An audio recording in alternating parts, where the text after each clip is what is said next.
কোরআনে কোন জায়গায় আল্লাহ বলেছেন যে কোরআন মুখস্থ করো? বলেন।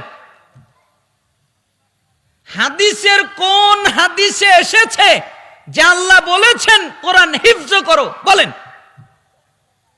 বের করেন। আল্লাহ তো বলেনি যে তোমাকে কোরআনের হাফেজ হতে হবে। আল্লাহ তো বলেনি যে, রাসূল তো বলেনি যে তোমাকে কোরআনের হাফেজ হতে হবে। তার বলে কি হাফেজ লাগবে না? লাগবে, জরুরি। হাফেজ হবে, হবে না কেন? জরুরি।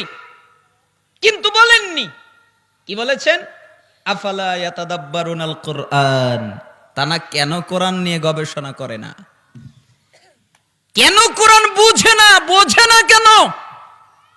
ওয়ালাকাদ ইয়াসসারনাল কুরআনা লিযিকরি ফাহাল মিন মুদ্দাকির, আমি মানুষের জন্য বুঝার জন্য কোরআনকে সহজ করে দিয়েছি। কেন? বুঝবে, তাই সহজ। মুখস্থ করা যত সহজ, কোরআন বোঝা আরো সহজ। তাহলে আপনারা কি মনে করেন কোরআনকে শুধু তেলাওয়াত করবে নাকি বুঝবে? রাগ করলেন আমার কথায়? কোরআন কি তেলাওয়াত